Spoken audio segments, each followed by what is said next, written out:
I am Neil Edwards, and this is the Leadership Range, where we elevate the voices of Black and Brown coaches, leaders, and allies, and have soulful conversations about all things at the intersections of leadership, relationships and teams, well-being, and inclusion. Here I offer deep insights and practical tips for work and life. In the spirit of love and justice, two values that I hold high, values for humanity, I want to share a little bit about leadership today, inclusive leadership. Now, this may be a little bit meandering today, but I'm going to ask you to just stick with me for a while because I'm just sharing. And as I'm sharing, I want you to, in your own heart, in your own soul, in your body, in your mind, to reflect and respond to yourself and see what this does for you. Take it in and see how and if it moves you and moves you somewhere different by the end of the sharing today. It's just a point of view. So right now I find myself boiled with the incessant failure of American society and American companies to live up to their declarations of diversity, equity, and inclusion.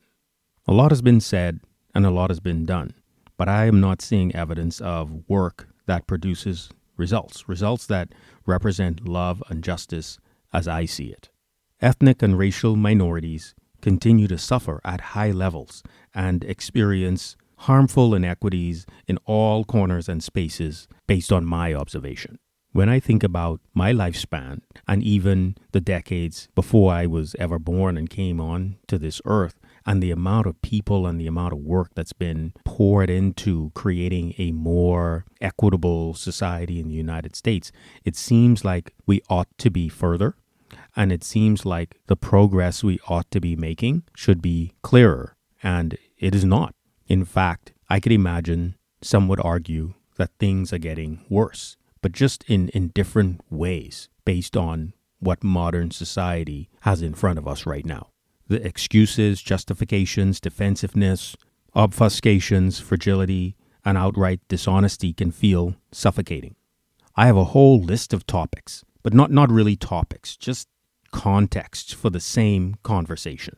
I don't really want to focus on those contexts or topics, but I'll give you a few just so you have a sense for what I'm talking about. Voter suppression. These laws and bills that are introduced in, I think, 43 states right now to make it more difficult for underrepresented minorities and marginalized people, Black people, to vote. Graffiti at Northern Kentucky University. These are things that are in the news right now. Anti-Asian violence, bias in data algorithms and how AI is expanding discrimination just built into the way we're living in a more technologically advanced world. Our data and algorithms are ubiquitous and are harming people today. Book clubs. All sorts of conversation between or in homogenous groups for a long time with really not a whole lot of anything coming out of it. Allyship, from performative declarations to now approximately nothing. Diversity, equity, and inclusion in organizations, which amount to HR functions designed to first protect companies and then redistribute human beings, to Major League Baseball making a move and a statement based on voter suppression laws in Georgia. Those are some of the contexts that, we could lean into and have conversations about, but I don't really want to focus there. And I just want to be clear. There is a tremendous amount of work focused on inclusion, which is not bad. I believe in advancing what it means to be an inclusive leader. I actually do a lot of this work myself, but that is not the one conversation. People get tied up when you use words like one or most or everything or nothing. So maybe it's not one conversation, but this is a big conversation that needs to happen. And that conversation is about white supremacy and whether or not it is being dismantled by actions. Yeah, white supremacy. It's real. It's present. It exists. It's more than real. It's actually ubiquitous. That's what we're talking about. It's at least a starting point. It might be that any voice that says they're committed to diversity, equity, inclusion, and belonging, and is not also committed to dismantling the systems and structures of white supremacy, is a voice of wasted energy. Why would I say something like that? It's great to stand for diversity, equity, inclusion, and belonging. But if the ground we stand on is the same, if it's unchanged ground, if it's the unchanged ground of white supremacy, then I suggest it does not matter what we stand for, because we have no ground to stand on. The ground has to change. The systems and structures have to change. If we use freedom of speech to say all the things that we say matter to us about justice, to say all the things that matter to us about inclusion and civil rights, if we use that freedom of speech to keep speaking, and we're standing on the ground of white supremacy, and then on top of that, doing very little to take action, then what is that worth? There are people out there who have different ideas. They're not interested in equity. They're not interested in equality, inclusion, and belonging. And they have freedom of speech too. And what I'm seeing is they take action. An example of that is what has happened in Georgia and what is trying to happen in 43 other states. And I have to give it to them. They've voiced what they want. They've taken action, and they have created change. Perhaps the reason they're able to create this change so quickly is because of the ground that they're standing on. They have an advantage. For those of us who are seeking justice and equity for all human beings, using our free speech and stating that out loud while standing on the ground of white supremacy and then becoming passive is not going to produce change or any meaningful results. Now, of course, not everybody is passive. A lot of people take action and start building things and doing things and creating things that we can see, but they're building them on the ground of white supremacy. From my point of view, it would make sense that most, if not all of these things that are built above the ground, on the ground of white supremacy, are destined for failure. A quick scan of U.S. society and corporations can really highlight, what I'm talking about. Not a lot has worked very well. And in particular, if you look at corporations, we can argue that there's not a single diversity, equity, and inclusion program that's been successful if we just look at the data. I am not a diversity, equity, and inclusion scholar, but I've read their books. I don't even consider myself a diversity, equity, and inclusion subject matter expert or specialist, but I have done a ton of work in diversity, equity, and inclusion based on the work that I do. I'm a coach and a leadership developer, and I do quite a bit of work in diversity, equity, and inclusion, but I certainly don't consider myself an expert. I am a supporter and collaborator. Now, a lot of people who are white might be on the edge of their seat, a little bit upset with the frequency of my use of the word white and white supremacy. And I want to be clear. I'm talking about systems and structures. Systems and structures that support people who are white and give people who are white an advantage. For the most part, there is no choice but to live in that system and to live with those advantages. Sometimes, though, there is an opportunity to either bolster that system of white supremacy or to take actions, make decisions and take actions that begin to chip away at that floor. For example, a historical example, white flight. A certain percentage of people who are black move into the neighborhood and all the white people move out. A current modern day example in the workplace, silence. You see aggressions, you see bias and discrimination at work, and say and do nothing. That's an individual example. Here is a corporate example. Invite luminaries into the organization to have a conversation, a webinar about race, pre-select the questions, cleanse the questions, and make certain that none of the questions are directed at the organization internally. What are you doing about racism inside your organization? What are you doing about white supremacy inside your organization? A complete avoidance, an opportunity to address the floor that we stand on. Which brings me back to my point at the beginning of this episode: inclusive leadership, and maybe even ethical leadership.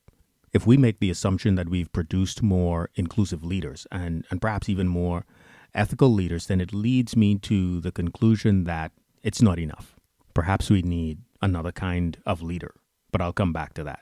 I've spent a lot of my time in the workplace coaching underrepresented minorities around how to navigate race and racism in the workplace, working on building a sense of strong identity, clarifying purpose, making intentional actions as they navigate the landscape of the work environment, working on self-care and well-being, working on managing triggers and designing relationships that work for them. I really don't like this one that much, but it's really important, and I don't like it because it puts such a tremendous burden on the underrepresented minorities to have to do this work.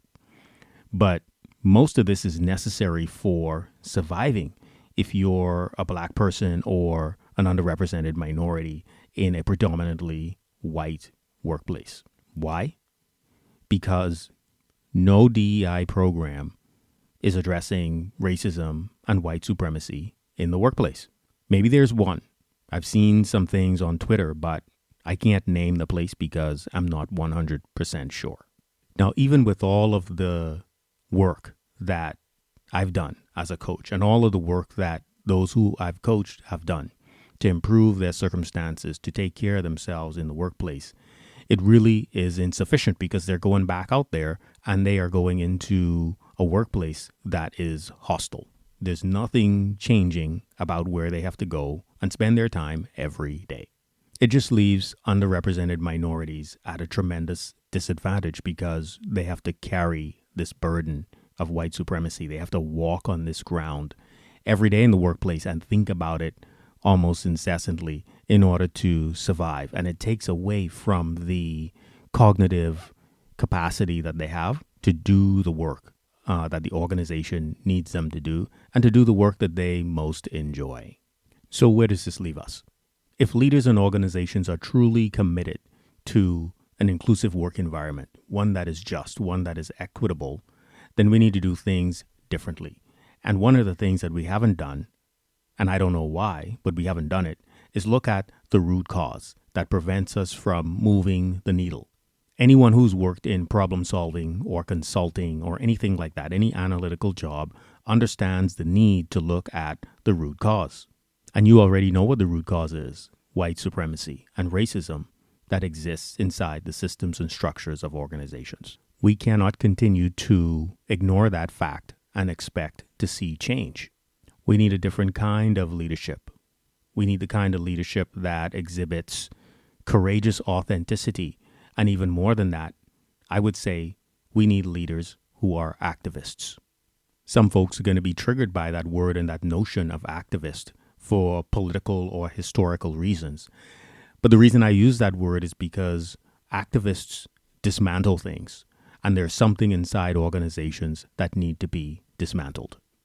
I have this client that I'm working with, that I'm coaching, and this client is a leader trying to change a system, trying to produce a more equitable and just system. I was in a coaching conversation with this client not long ago, and it occurred to me that I had an activist in front of me. It hadn't occurred to me before. As you listen to this, I want you to let go of any negative connotations or judgments you have around the notion of activists, and just go with me here. This client is literally going to the root, collecting data, and doing the work to try to dismantle what is and replace it with what is better, what is more inclusive, what is just. But they're not outside making a lot of noise, making a ruckus, trying to be seen in the news or anything, but is in a position of power to dismantle a system that is in place, doing it against the odds, doing it against resistance, and doing it from what would be probably one of the least likely places that people would think: conservative, white, Republican, with me, a black man, as the coach.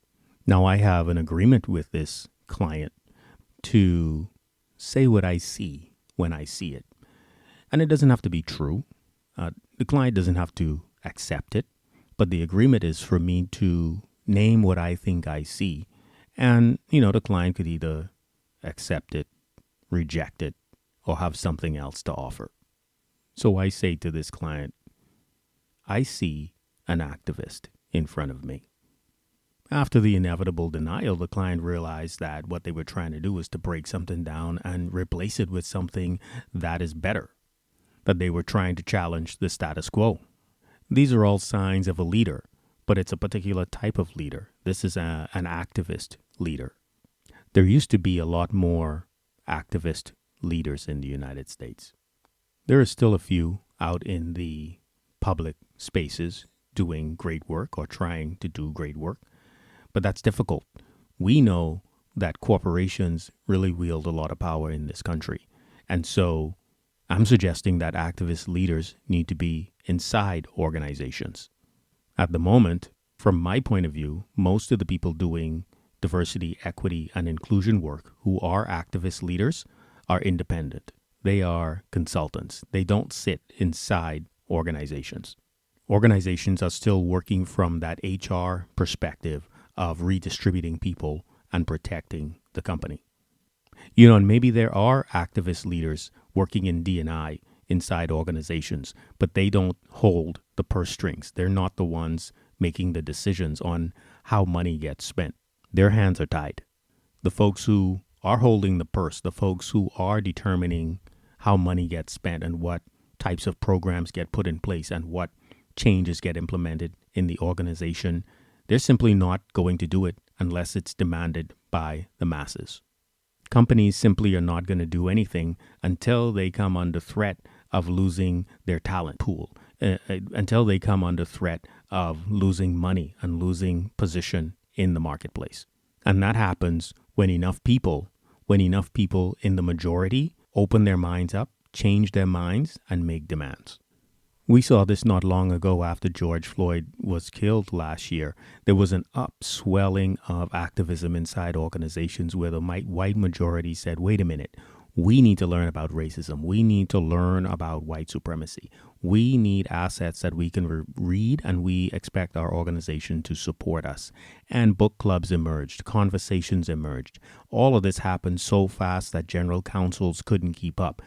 In the past, it was forbidden to talk about racism and white supremacy, but the white majority decided it was going to be so, and it was so. These were people who were behaving like leaders, like leader activists. In the absence of this activism, corporations would have done nothing. Does it make companies bad? I say not. They're just following the market. They're following their internal customers. They're following the demands of their internal customers. So in this Easter season, this Christian Easter season, a time of resurrection, I'm calling for the resurrection of the activist leader. We need activist leaders in order to change the narrative around diversity, equity, and inclusion inside organizations and even in society. So if you are truly committed to diversity, equity, and inclusion in the workplace, I would invite you into considering what it means to become an activist leader inside your organization. Thanks for listening, folks. That's all I have for today. It is an opportunity and an invitation for you to consider what type of leader you want to be in your organization. Thank you for listening to this episode of The Leadership Range. If you enjoyed the episode, I invite you to peruse the others for more great conversations. If you know someone you think ought to be on the podcast, please send me an email at neil@neiledwardscoaching.com. To connect with me, you can find me on LinkedIn at linkedin.com/in/nedwards07. I look forward to you joining in for more conversations each Monday on The Leadership Range.